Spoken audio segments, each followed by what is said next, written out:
Hey guys, what's up? Welcome back to the channel. Today's video is gonna be very interesting, especially if you're into audio systems, DIY amplifiers, or building your own powerful speaker setup at home. Because today, we're doing a real-world comparison between two very popular Class D mono amplifier boards. Right Finger a 250-watt amplifier, and Right Finger a 500-watt amplifier. Now here's the twist. Even though the 250-watt version is smaller, in many markets it's actually more expensive than the 500-watt version.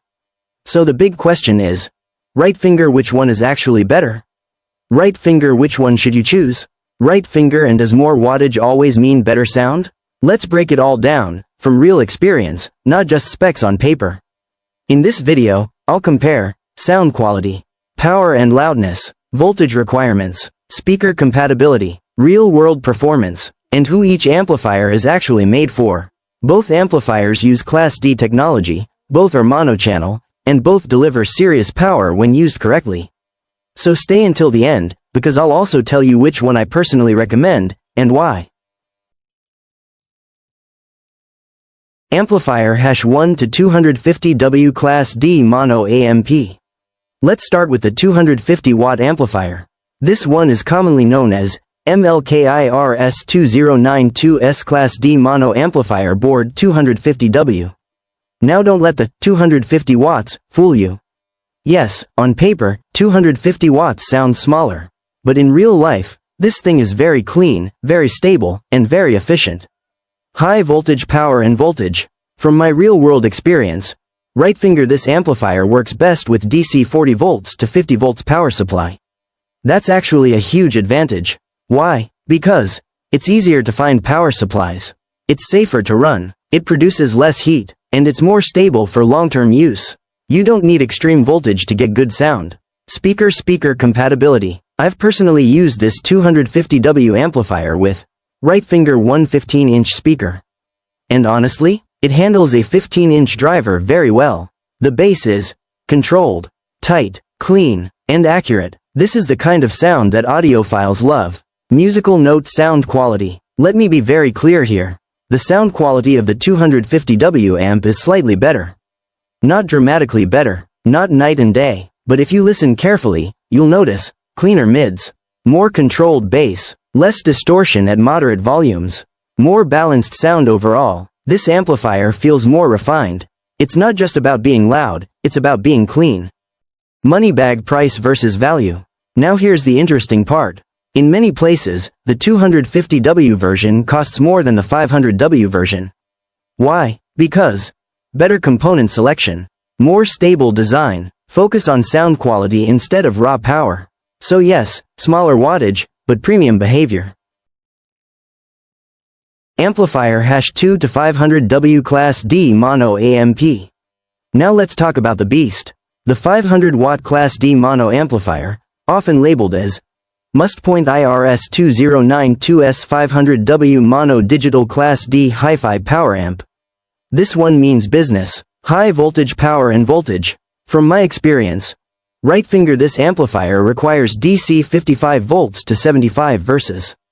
That's serious voltage, and with higher voltage comes more power, more heat, more current demand, more responsibility. You need a strong power supply, proper cooling, and good wiring. But if you do it right, this amp delivers real punch. Speaker compatibility. I've personally used this 500W amplifier with Right Finger 118-inch speaker. And yes, this amplifier can drive an 18-inch speaker confidently. The bass is deeper, louder, heavier, more aggressive. This is not subtle bass. This is the kind of bass you feel in your chest. Speaker loudness and impact. Let's be honest, when it comes to pure loudness, Right Finger 500W wins.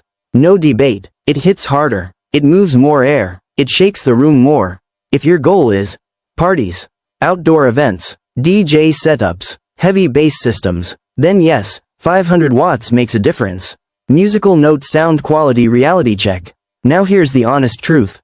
The sound quality is very close to the 250W amp. They are, Right Finger, almost the same in quality. But, at very high volumes, the 500W focuses more on power than finesse. Bass can get aggressive, slightly less control compared to 250W. Still, it's good quality, just tuned for impact.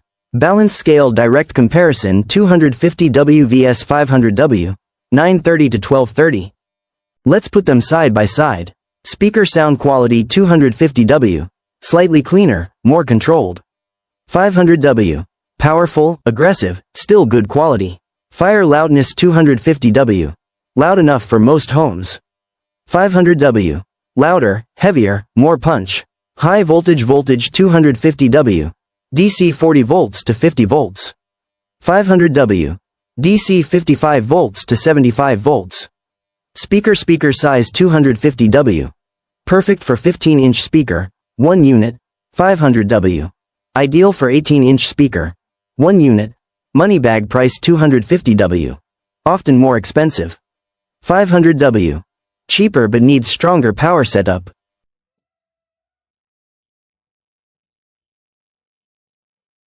Very similar quality. Right finger difference is usage, not superiority. Which one should you choose? Here's my honest recommendation. Choose 250W if you care about sound clarity.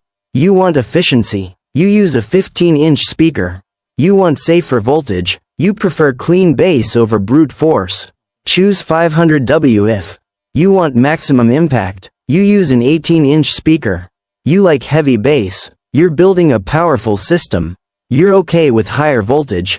Neither one is bad. They're just built for different purposes. Where to buy? If you're interested in either of these amplifiers, you can find them easily online. Right finger, check the links in the description below. Right finger available on Amazon. Just click the link, choose the version that fits your needs, and you're good to go. Hand waving outro. Alright guys, that's it for today's video. If you found this comparison helpful, hit the like button, subscribe to the channel, and let me know in the comments. Right finger, which one would you choose, 250W or 500W? Thanks for watching, and I'll see you in the next one. Atmosphere. A subtle layer of pink noise filtered to sound like wind of distant city traffic. The kick, a warm 9 to a 9 style kick with the click softened. The Clemens, a wide cinematic chord progression with a slow attack creating a swelling effect that feels like passing under streetlights. The cruise, the bass, a deep, warm FM sub-bass. It should be melodic and reverie, sitting perfectly under the kick without any distortion. A soft, organic clap layer with a woodblock hit. Apply a large hall reverb but keep the mix dry for intimacy. Subtle melody, a muted electric piano playing a gentle echoing 3-note melody with a dotted 8-note delay. Perfection.